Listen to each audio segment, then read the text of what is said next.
रसिक श्रोते हो, ओम नमः शिवाय। आज दीप अमावस्या। दिव्या दिव्या दीपत्कार, कानी कुंडल मोतीहार, दिव्याला पाहून नमस्कार। उद्यापासून श्रावण मासाचा प्रारंभ होतो आहे। पुण्य पर्वकाळाची सुरुवात। ब्रह्मा, विष्णू आणि महेश जगाचे 3 प्रमुख नियंते आहेत। ब्रह्माने या जगाची निर्मिती केली, विष्णूने या पृथ्वीचा भार वाहिला म्हणजेच पालन केले, महेश म्हणजे शंकर हा विनाशकर्ता होय।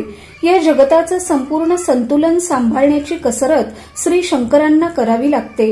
श्री शंकराचं काम जरी विनाशाचं असलं तरी तो वृत्तीनं अत्यंत प्रेमळ, मायाळू, दयाळू असाच आहे। भक्तांना मनोभावे त्याची भक्ती केली, पूजा अर्चा केली, प्रार्थना केली की हा भोळा साम भक्तांना लगेच पावतो व मागचा पुढचा विचार न करता भक्तांचं कल्याण करतो। तो मागेल तो वर देऊन मोकळा होतो। शंकर हा जितका भोळा तितकाच रागीट, तापट आहे। तो रागावला की तांडव करू लागतो, त्यामुळे सारी पृथ्वीच डळमळू लागते। त्याने तिसरा डोळा उघडला की सारी पृथ्वीच जळून भस्म होते। अशा या अत्यंत भोळ्या आणि अत्यंत तापट शंकराला योग्य अशी साथ द्यायला त्याच्यासोबत सदैव पार्वती असते। पार्वती ही जगाची माता। श्री ज्ञानेश्वरांनी म्हणूनच शंभू तेथ अंबिका असे वर्णन आपल्या ग्रंथात केले आहे। या आदिशक्तीची जशी मूळ पीठे प्रसिद्ध आहेत, त्याचप्रमाणे शंकराची सुद्धा प्रमुख अशी स्थानं भारतात प्रसिद्ध आहेत। भारतातील शंकराच्या प्रमुख स्थानांची संख्या 12 मानण्यात आलेली आहे। ही 12 ज्योतिर्लिंगे भारतात सर्वदूर पसरली आहेत। दक्षिणेस कन्याकुमारीपासून उत्तरेतील हिमालयाच्या बर्फाच्छादित शिखरापर्यंतच्या प्रदेशात ही विखुरलेली आहेत। शंकर ही देवता एकांत प्रिय आहे, म्हणूनच तो गावाबाहेर स्मशानात राहतो। चितेची राख, भस्म सर्वांगाला फासतो, गळ्यात सर्पमाला धारण करतो, तसेच जटेत, दंडात, गळ्यात रुद्राक्षांच्या माळा घालतो।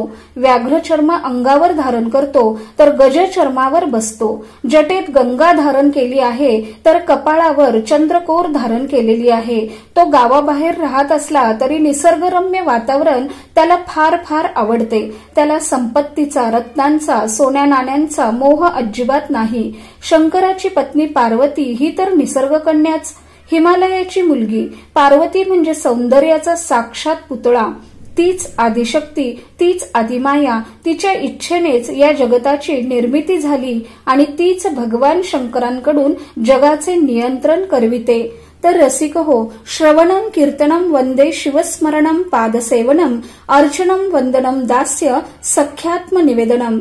श्रवण, कीर्तन, स्मरण, पादसेवन म्हणजे तीर्थ, अर्चन म्हणजे अर्पण, वंदन, दास्य, सख्य आणि आत्मनिवेदन अशा 9 प्रकाराने भक्ती करता येते। आपल्या पोथ्या पुराणात, ग्रंथात अमूल्य ज्ञान ठेवा आहे। सध्या काहींना वेळेअभावी ग्रंथ वाचणं शक्य नसतं, त्यांनी श्रवण केलं तरी चालतं। या पर्वकाळात महत् पुण्य प्राप्त होतं। यासाठीच बार्शी संचारच्या श्रोत्यांसाठी उद्यापासून आपण शिवलीलामृत कथासार या ग्रंथाच्या अध्यायाचे कथासार सांगणार आहोत। शिवलीलामृत ग्रंथात 15 अध्याय आहेत, मात्र 15व्या अध्यायाची कथा श्रीधर स्वामींनी लिहिलेली नाही। त्यातील वर्णनही पुराणबाह्य आहे, म्हणून भक्तिपूर्वक शिवलीलामृत पारायण करताना पारायणामध्ये फक्त 14 अध्यायांचा समावेश करणं योग्य होईल। उद्यापासून ऐकूयात शिवलीलामृत कथासार। हर ओम।